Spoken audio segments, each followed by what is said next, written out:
Arsenal are going to win the Premier League this year, and through 5 matches, they've already played 3 really tough games on the road away from home. So they get Aston Villa at home. They already faced Aston Villa away. You got that match out of the way. You don't have to face Manchester City at the Etihad. They already faced off against Man City at the Etihad. You don't have to travel to Tottenham Hotspur Stadium. You already faced off against Tottenham um, away from home. So the fact is, the majority of these big matches are going to be at home for Arsenal in the way that the schedule has been set up is going to favor Arsenal through the end of the season, and so they will defeat Man City at the Emirates, and the season can very well be decided in the last match of the year. And how I look at Arsenal, they're invincible when they don't have a red card. The only time they drop points, both was after a red card. So they have shown that they are invincible.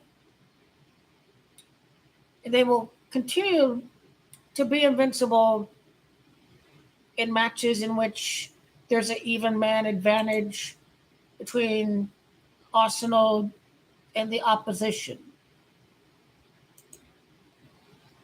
And Arsenal also already played Brighton.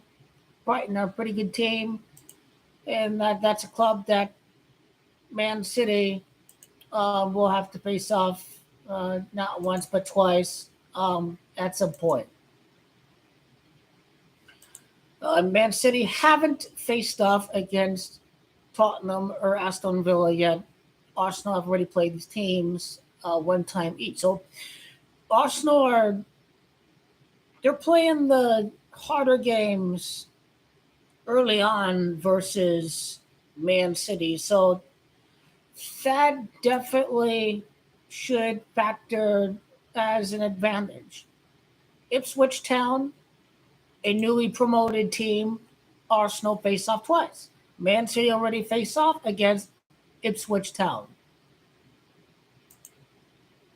The Wolves are going to be a harder team than Ipswich Town. I think West Ham are not good. They got battered by City and Chelsea, so great shape. Also, haven't faced off against West Ham. So my point is that through 5 matches, the rest of the schedule will favor Arsenal compared to Man City through 5 matches so far. They're getting the harder games out of the way first. And all 3 of these top 6 opponents, top 7 include Villa, all 3 of them are away. So the Emirates going to be a fortress. It's going to carry Arsenal to the Premier League title November, December, January, all the way to May. And so Arsenal going to be the new champion of the Premier League. Arsenal to win the league.